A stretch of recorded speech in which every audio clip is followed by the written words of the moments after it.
예루살렘을 떠나셔서 보통은 갈릴리 사람들이 여리고로 해서 요단강가로 올라가서 가는데요. 예수님은 일부러 수가성 여인을 만나기 위해서 가신 것 같아요. 사마리아 야곱의 우물가에서 이제 수가성 여인을 만나게 됩니다. 예루살렘 사역을 마치고 갈릴리로 가시는 길에 사마리아 지역에서 여인을 만나시는데 5 남편이 있는 여인이었죠. 남편이 5. 지금도 그럴 거예요. 지금도 어떤 여자분이 남편이 5이었으면 얼마나 불행합니까. 사실 지금 같으면 혼자 살 거 아니에요? 근데 그 당시에는요, 여인이 혼자 사는 게 어려워요. 그때는 힘의 원리를 사는 시대이기 때문에 집에 남자가 있어야 돼요. 그래서 아마 이 여인도 계속 그 남편이 문제가 생기니까 이렇게 5 남편까지. 그러니까 얼마나 마음이 황폐했겠어요. 주님이 일부러 이 여인을 만나신 것 같아. 그렇죠? 이 여인을 만나서 자기를 말씀하시는 거지. 정말 시원한 영원한 생수를 주시는 거야. 이 여인에게. 그래서 정교에서는 이 여인을 성포티나라고 그래요. 성녀이라 성녀. 지들이 만든 거지 뭐 하여튼. 주님을 만나자 하나님에 대한 관심을 갖게 된다. 여인과의 대화를 통해서 영원히 목마르지 않는 무리에 대한 것과 영과 진리로 예배드린 거죠? 말씀드렸죠? 그러면서 내가 그리스도다. 예수님께서 그 여인에게 말씀하는 것을 볼 수가 있습니다. 사마리아 여자가 이르되 당신은 유대인으로, 그러니까 유대인들이 더 상종을 안 해. 사마리아 사람들하고요. 근데 왜 난 사마리아 여자인데 내게 물을 달라고 합니까? 우리가 서로 상종을 하지 않는데. 그러니까 예수님께서 내가 만일 하나님의 선물과, 그러니까 예수님이 하나님의 선물이라는 얘기 아니야? 복음이지, 복음. 물 좀 달라 하는 이가 누구인지 알았더라면 네가 그에게 구했을 것이요 그가 생수를 내게 주었으리라. 너에게 물 달라는 내가 누구인지를 알아도 오히려 네가 나한테 물을 달라고 그랬을 거다. 이게 중요한 게 이 신앙생활이라고 하는 것이 가만히 보면은 예수님이 누군가 여기에 달라지는 거예요. 기도하는 것도 전에 기도하다 보면 기도를 오래 못하는 거야. 기도 많이 하는 사람 밤새도록 하고 있잖아요. 그래요. 대개 보면 그래. 근데 왜 그런가 지금 진단해 보니까 예수님을 아는데 깊이 못하는 거야. 여러분 모든 신앙생활 기도나 이런 것들은요. 얼마나 예수님을 아느냐에 따라서 예수님을 깊이 알면은요. 말씀도 깊이 알게 돼요. 그렇게 주님이 주셔요. 근데 예수님을 그냥 뭐 구원받았다 짧게 그 정도 알면은 깊은 진리의 말씀을 안 주셔. 하나님이 안 주시니까 못 깨닫는 거야. 내가 이걸 계속 연구를 하다 보니까 계속 주님께서 말씀을 주시는 거야.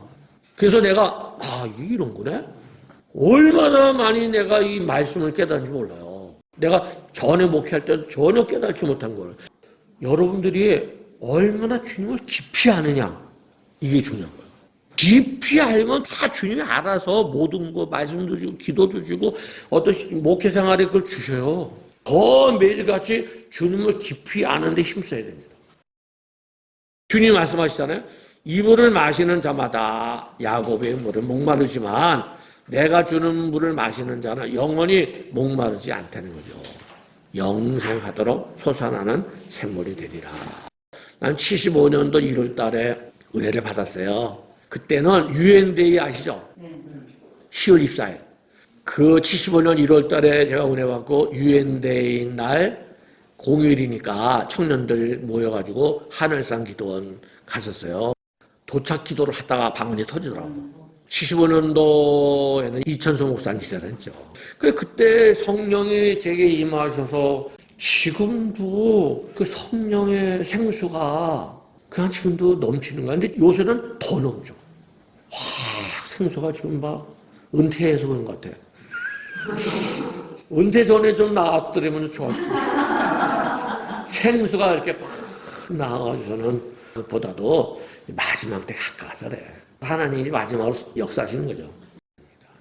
우리 조상들은 이산, 이게 그리심산이에요. 세겜성에. 근데 당신들은 유대인들은 예루살렘, 그러니까 예수님께서 이 그리스도 아니고 예루살렘도 아니고 아버지께 예배할 때가 이른다는 거죠. 근데 구원은 유대인, 예수님이 유대인이니까 구원은 유대인에게서 남이라. 그러면서 아버지께 참되게 예배하는 자들은 영과 진리로. 하나님은 영이시기 때문에 예배하는 자가 영과 진리로 예배하라. 이 영은요, 푸뉴마. 원래 푸뉴마는 성령을 뜻한 건 아니에요. 귀신도 나와요, 푸뉴마가. 근데 대부분이 푸뉴마 그러면 성령을 이제 말하는 건데요. 예배를 드릴 적에 영으로 드려요. 그래서 우리의 예배가 가정 예배건 교회 예배건 간에 영이 충만해져야 돼요. 우리 전도사님이 모건대 대학원생인데 군악대 출신이야, 여잔데. 군악대. 내가 옛날에 이게 트롬본 불었거든요. 근데 그 전도사님도 트롬본 불어서 군악대에서 이 양반이 찬송 지도를 잘해. 몇 개 부르면 막 권사님들이 나와가지고 요새는 청년들이 별로 없잖아. 권사님들이 나와서 이제 이렇게 같이 부르고 그러면은 충만해져요. 내가 그걸 느껴요. 그래서 목사님 나오기 전까지 통성기도 하면 정말 그냥 막 나오는 거야, 교인들이. 찬송을 테힐라. 히브리 말로 테힐라의 영이 충만해져요. 찬송의 영이. 찬송의 영 그 속에 성령이 충만한 거예요. 그리고 교회가요, 진리의 예배, 진리를 떠나면 안 돼요. 이 세 가지가 있어요. 거짓이 있죠. 거짓. 지금 우리 국민들이 그것 때문에 지금 마음 돌린 거 아니에요? 거짓. 그런 사실. 근데 사실보다 더 깊은 거죠. 진리가 있는. 사실은 진리가 아니에요. 이게 마우스죠. 이게 사실이야. 근데 이거는 언젠가는 없어져요. 예? 이건 진리가 아니에요. 진리라고 하는 거는 영원히 없어지지 않는 거. 우리가 드리는 예배는 반드시 진리, 그러니까 목사님 말씀이 반드시 진리의 말씀을 전해야 돼요. 예화를 들 적에 조금 있다 없어지는 거로 예화를 들면 안 된다, 이제. 그러니까 되도록이면 예화를 성경 안에 예화를 드려야 돼. 간증 있잖아요. 간증이 처음 들을 때는 저 사람 저렇게 예수 믿었구나. 신기하고 그래야 되잖아요. 맨날 간증만 들어보세요. 맨날 간증만 들어보면 나중에 그게 그거야. 그냥 예수 안 믿다가 예수 믿고 복 받았다 뭐 그 정도잖아요. 그거 가져도 안 돼. 그렇게 해서 간증 매주 나와가지고 해가지고 우리 한국 교회를 살릴 수 있어요? 간증만 들어가지고 그게 아니야. 그럼 말씀이 무슨 필요가 있어? 맨날 간증만 하지. 하나님 우리에게 내려주신 거는 말씀이에요. 간증도 그것도 레마. 지금 역사는 말씀 중에 하나지만은 그만 아니에요. 말씀이 중요한 거예요. 이 말씀만이 진리라니까. 신문이나 다른 건 사실이에요. 거짓도 있지만 우리 드린 예배가 진리 예배가 돼야 되고 영이 충만한 예배가 돼야 된다. 그런 예배를 하나님께 드려야 된다. 이렇게 예수님께서 지금 말씀을 하시는 거예요.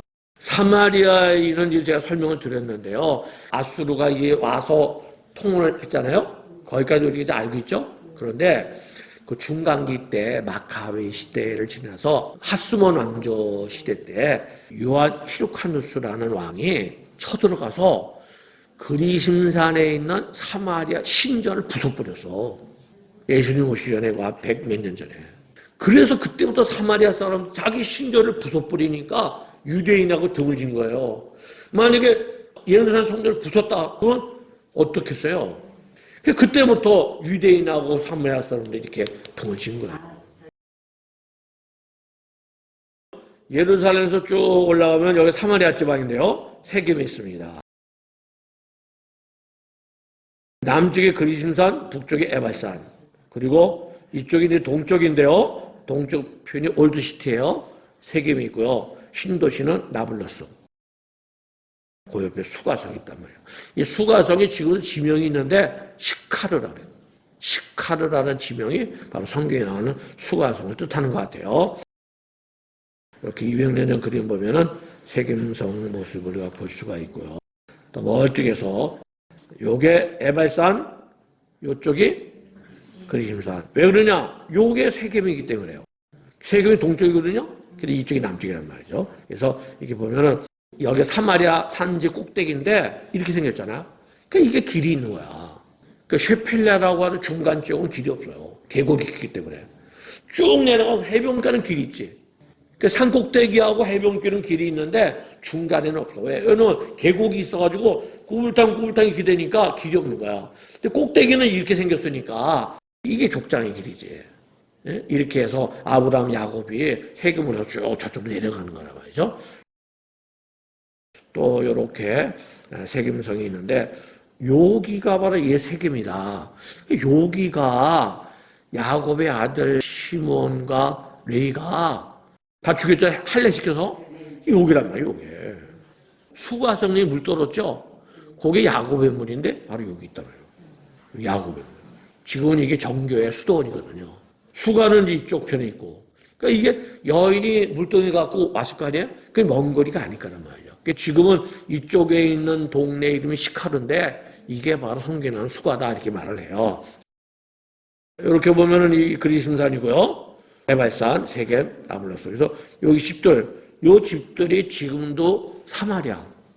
이 사마리아 사람들은 팔레스타인 사람이 아니에요. 지금 이게 오래된 사진이에요. 지금 여기가 이렇게 도시화가 됐어. 근데 다 사마리아 사람들이 살고 있어요. 지금 여기에 뭐 박물관도 있고 또 6월절 때 양 죽이는 행사도 하고 그래요. 여기에 성전이 있었던 거예요. 이게 저 유적탄이에요. 세워졌었는데 히르카누스 왕이 와서 부숴버린 거야. 그런데 또 그 요한 히르카누스 왕은 예루살렘 성전이 진짜잖아. 이거는 이방 신전이잖아. 그래서 당연히 부숴버린 거야. 그래서 사마리아 사람들 이것 때문에 시험 든 거지. 자기들 신전이니까. 예, 여기 바로 옛날 그 세겜 성터입니다. 지금은 텔 발라타. 발라타가 뭐냐? 이쪽 동네 이름이 발라타야. 텔이 뭡니까? 옛 그 유적지를 텔이라고 그러거든요. 언덕이라는 뜻인데, 그래서 텔 발라타. 옛 세겜성인데요. 이게 이제 그리심산이고요. 요게 이제 전망대요. 우리 성지순례 가면은 여기서 쫙 보는 거야. 보면은 이제 세겜에 있고 야곱의 우물이 이렇게 있습니다. 지금은 이렇게 정교의 건물이 세워져 있는데요. 이게 한 10여 년 전에 이렇게 했어요. 부서졌는데 십자군 시대 때 못 진 거예요. 여기 보면 조그만 집 있죠? 여기로 들어가면은 밑에 야곱의 우물이 있어요. 그 야곱의 우물이 지하에 있는데 이게 그 당시 2000년 전에 그게 지상이었을 거야. 지상이었는데 2000년 지나면서 계속 전쟁 나고 뭐 하면 이게 하다 보니까 지금 지하가 된 거예요. 지금 예루살렘 가보면요. 예수님 시대 다녔던 길이 있어. 순례자의 길이라고 하는 지금 예루살렘에서 6m 내려갈 수 있어. 그러니까 2000년 동안 지나면서 계속 전쟁 나면서 쌓여가지고 이렇게 되고요. 6m. 여기도 마찬가지지. 지금은 이게 이제 지하에 야곱의 우물이 있는 거예요. 지금은 이렇게 수도원을 잘 져가지고서는요, 이렇게 들어가는데요. 야곱의 우물이죠? 야곱의 우물 수도원이다. 그리스 정교회, 오소독스 그리스 정교회 수도원인데요. 교회당 건물이고요. 이렇게 모습들.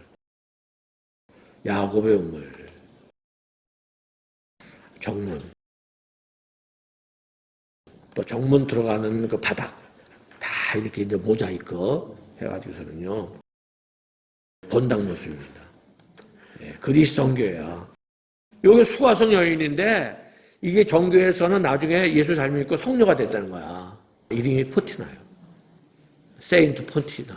하기오 포티나죠. 수가성의 그림. 천정. 강대 양쪽으로요.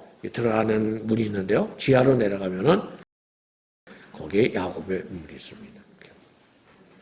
물을 길죠? 마시잖아요? 그렇죠? 여기 보세요. 우물 안에 무슨 여기 물. 깨끗하죠? 이건 한 거의 100년 됐을 것 같아. 초창기 사진 찍었을 때요. 교인들이 정교의 신자 같아. 쓴 거 보니까 캐톨릭이 아니고요. 정교의 신자들. 수가성을 지나서 갈릴리 지방에 오셨습니다.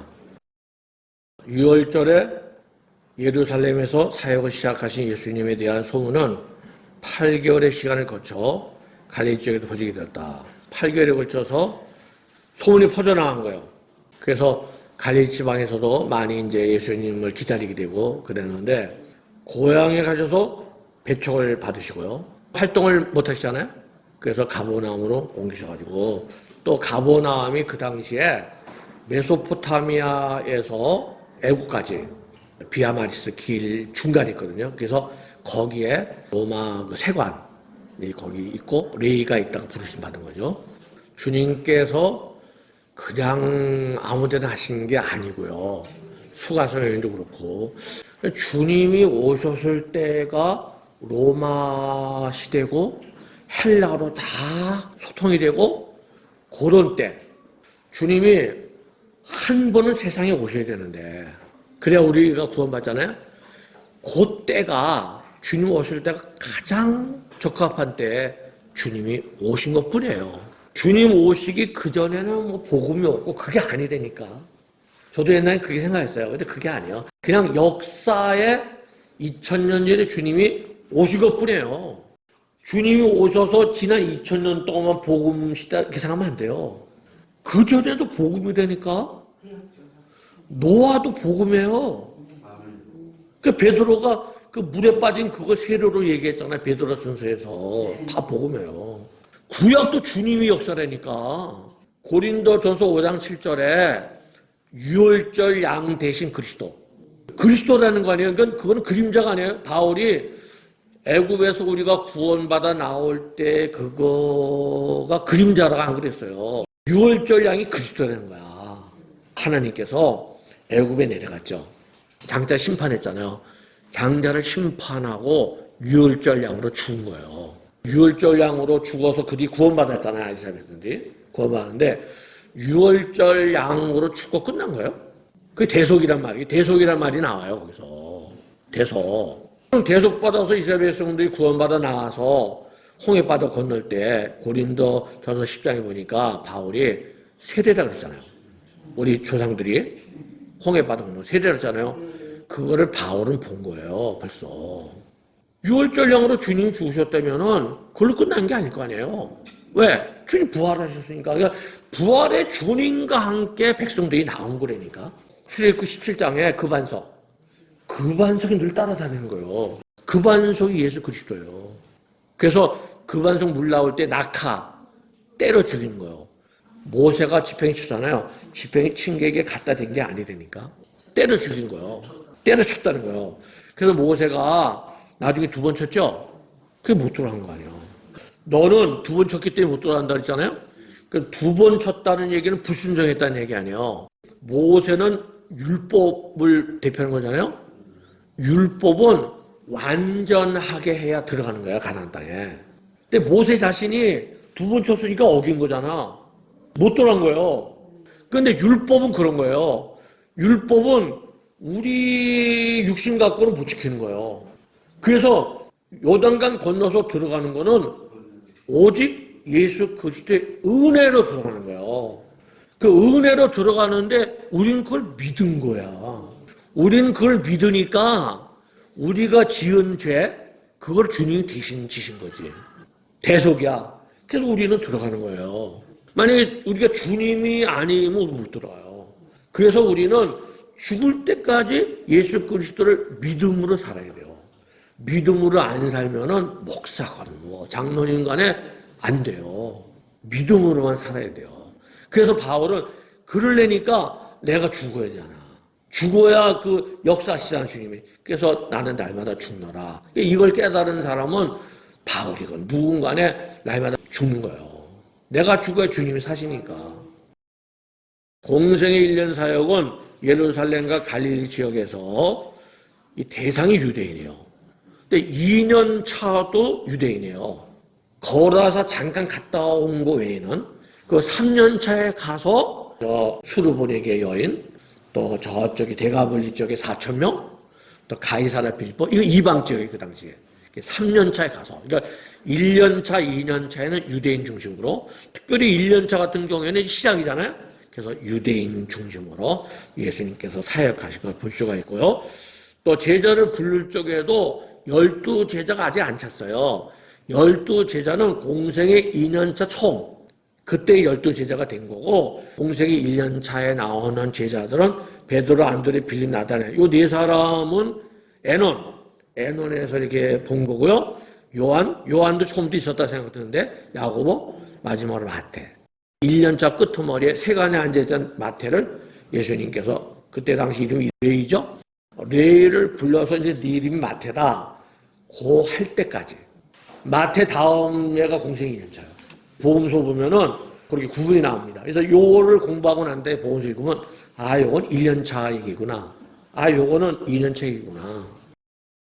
자, 1년 차에는요, 요렇게 6가지 사건이 이제 갈릴리 지방에서 나오는데요. 왕의 신하들 고치고요. 나사렛 배척 받으시고요. 가버나움 가서 제자 부르시고 또 사역도 하시고 또 1차 갈릴리 순회전도 하시고요. 마지막으로 가버나움에서 마태 부르시고 요런 6가지 사건이 1년 차에 나오는데 우선 가나에 가서 요한복음으로 따지면 두 번째 표적이죠. 첫 번째는 혼인잔치 포도주 사건이고요. 왕의 신하 아들을 거쳤습니다. 지도를 보시면은 갈릴리 호수 이 북쪽, 이쪽이가 이 갈릴리 산지거든요. 이 산지를 둘로 나눠서 북쪽은 납달리, 그리고 남쪽은 아래 갈릴리 산지는 수불론. 그거 요 훌라골짜기인데요. 여기 보면 단이 나와요. 단지파. 그 이쪽에 꼴라는 므낫세 절반. 또 절반은 이쪽에. 이스라엘 평야는 이사갈. 여기는 아셀. 여기는 이제 베니게고요. 이렇게 이제 지파가 형성이 되어 있는데 그래서 마태복음에 이름이 많이 나는 거예요. 수불론과 납달리 지경 해변에 있는 갈릴리 호수가요. 이 수불론 지파하고 납달리 경계에 있거든요. 여기에 빛이 들었다는 거예요. 예수님이 오신 걸 이사가 말한 거죠. 나사렛 가나는 아래 갈릴리 산지에 있는 마을이다. 왕의 신하 아들을 고치실. 제가 이렇게 서적을 보니까 이 왕이 갈릴리 지방의 헤롯 아그리파 왕이다. 그렇게 나와 있는데요. 왕의 신하는 가나에 있는데 아들은 가버나움에 있는 거죠. 병들어서 다 죽어온 것 같아요. 여기 얘기를 내가 좀 생각했는데요. 예수님께서 네 아들이 살았다. 이 왕의 신하가 말씀을 믿고 간 거예요. 그 아들이 나온 거야. 내려가는 길이죠. 내려가는 길. 이런 것들이 다 그 땅 지형이 그대로 나온 거야. 이런 것들이 좀 사실이에요. 이런 거를 우리가 보지 않고서는 이해가 못하는 거지. 가나가 지대가 높다는 얘기야. 근데 어떤 주석 보니까 예루살렘은 상경 올라가는 거, 우리 서울 상경 곳으로. 그래서 이 가버나움이 더 멀기 때문에 내려갔다. 그게 아니야. 그게 아니고 가나가 갈릴리 산지 아니에요. 산지인데 가버나움은 갈릴리 호수 바로 옆이잖아요. 그건 마이너스 200이야. 가나에서 갈릴리 가버나움으로 쭉 내려가야 돼요. 그냥 내려가는 길에 이게 나온 거예요. 이게 내려가는 길에서 종을 만났어. 종은 이제 아들이 낳았으니까 좋다고 막 온 거야. 이제 아들 낳았다고 중간에 만난 거야. 물어보니까 어제 7시에 낳았다. 보니까 주님 말씀하실 때야. 그래서 자기야 온 집안이 다 믿었다. 갈릴리 오신 후에 두 번째 표적이다 말씀했는데 갈릴리 호수 아니에요? 호수인데 요쯤이 가버나움이에요. 어제 7시에 낳았잖아 아들이. 그러니까 종이 막 올라간 거야 이제. 지금 주인이 가나에 있으니까 아마 이제 분명히 예수님이 가나에 오시니까 소문 듣고 간 거야 이제. 우리 아들 살려달라고. 그런데 오다 보면은 쭉 산에 올라오죠? 이쪽 산은 아르벳산이고 이쪽은 이타이산이에요. 이게 원래 옛날에는 산이 하나예요. 지진이 나서 갈라진 거야. 근데 이게 오래전 옛날에 갈라진 거예요. 요 골짜기가 하맘 계곡이에요. 요 밑에 마을이 있는데 그게 하맘이에요. 그게 하맘 계곡인데 분명히 예수님도 여기 오르락 내리락 했을 거예요. 가버나움에서 고향 땅 가서 일로 지나가야 돼요. 이게 최단거리예요. 예수님께서 갈릴리 여기에 풍랑 만나시고 예수님이 걸어가셨겠구나. 참 이런 것이 재밌죠? 예? 올라오다가 이게 분화구예요. 옛날 화산 분화구예요. 크진 않지만 이름이 하틴의 뿔이에요. 이게 뿔처럼 이렇게 생겼다 해서 하틴의 뿔인데 여기서 1000년 전에 십자군하고 또 아랍의 살라딘 살라딘 장군하고 싸웠어요. 그래서 싸워서 십자군이 졌어. 그래서 십자군이 쫓겨났지. 그런 전쟁을 한 장소예요. 또 아르베사는 반대편 쪽에 보면 절벽인데요. 거기 동굴이 많아요. 거기에 이 갈릴리 사람들이 굉장히 강성이었거든요. 열혈당원이잖아요.